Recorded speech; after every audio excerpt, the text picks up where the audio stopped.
guys, ang second question. Sino ang most likely mapili sa ulam?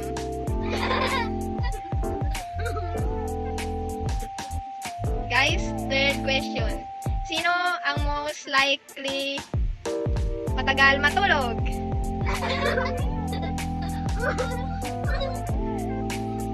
So, fourth question na ba?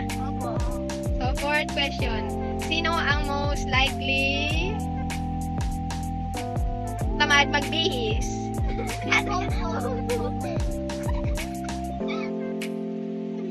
So, fourth question na. Hanggang 10 question lang tayo. Ay, 5 na ba? Fifth question. So, ang ating pang-fifth na question is, sino ang most likely magaling sa school? Wait lang guys, lalagyan mo na ng powder. So, pang-sixth question is, sino ang most likely magaling sa math?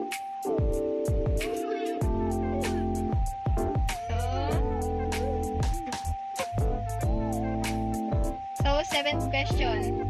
Sino ang most likely magaling mag-drawing?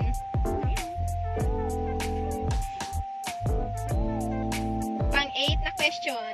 Sino ang most likely mabaho ang hininga?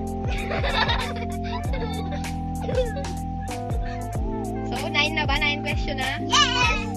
So, pang-9 na question.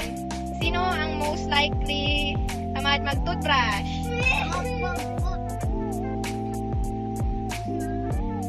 So, our last question guys, anong masasabi nyo sa ating palaro? Maganda. Masaya ba? Yes. So, ang ating last question is, sino ang most likely, hulaan yung ano? Ikaw, Shasha, ano ang hula mo? Ikaw, Jasim, anong hula mo? Tignan natin. Sino ang most likely makalat?